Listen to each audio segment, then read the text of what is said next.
చూడండి, ఏషియా గ్రంథం 49వ అధ్యాయంలో 15వ వచనం చూడండి. స్త్రీ తన గర్భమున పుట్టిన బిడ్డను కరుణింపకుండా తన చంటి పిల్లను మరచున, వారైనా మరచుదురు కానీ నేను నిన్ను మరువను. చూడండి, ఒక్కొక్కసారి తన తల్లి తన పిల్లల్ని మర్చిపోవచ్చు, కొన్ని సందర్భాలలో మర్చిపోతుంది. కానీ వారైనా మర్చుదురు కానీ నేను నిన్ను మరవను అని అంటున్నాడు. ఎందుకంటే నీకోసమే కదా ఆయన పరలోకం నుండి భూలోకానికి దిగొచ్చింది, నీకోసమే కదా ఆయన రక్తం కార్చాడు, నీకోసమే కదా ఆయన కొరడా దెబ్బలు తిన్నాడు, నీకోసమే కదా ఆయన చనిపోయి మరణించి తిరిగి లేచింది. మరి ఎవరి కొరకు ఆయన చనిపోయిండో, ఎవరి కొరకు రక్తం కార్చిండో, ఎవరి కొరకు తన ప్రాణాన్ని పెట్టిండో వారిని ఆయన మర్చిపోతాడా? అది సాధ్యమా?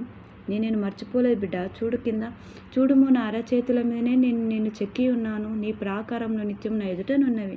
చూడండి, దేవుడు తన అరచేతులనే నేను చెక్కుకొని ఉన్నాడట. ఎవరిని మర్చిపోయినా కూడా దేవుడు నేను మర్చిపోడు, ఎందుకంటే నిత్యం ఆయన అరచేతుల మీద చెక్కుకున్న నిన్ను. చూడండి, కొంతమంది తను ప్రేమించిన వాళ్ళని గుండెల మీద చెక్కుకుంటారు, వాళ్ళ పేర్లు చేతుల మీద చెక్కుకుంటారు. ఎప్పుడు అవి చేతులు చూసినప్పుడల్లా వాళ్ళ జ్ఞాపకం వస్తారు వాళ్ళ పేర్లను బట్టి. అలాగే దేవుడు కూడా నిన్ను తన అరచేతిలో చెక్కుకుండంట. ఎప్పుడు తన చేయి చూసుకున్నప్పుడల్లా నీవెప్పుడు గుర్తుకే ఉంటావు, ఎప్పుడు జ్ఞాపకంలో ఉంటావు. దేవుడు నిన్ను మర్చిపోలేదు, దేవుడు నిన్ను ఎంతగానో ప్రేమిస్తున్నాడు. ఈ లోకంలో సృజించిన దేన్ని దేవుడు ప్రేమించలేదు, కానీ మనుషులనే దేవుడు ఆయన ప్రేమిస్తుండు. నీవు ఆయన అరచేతిలో ఉన్నావు, నీ కొరకు ప్రాణం పెట్టిండు, రక్తం చిందించుండు, నేను ఆయన ఎంతగానో ప్రేమిస్తున్నాడు.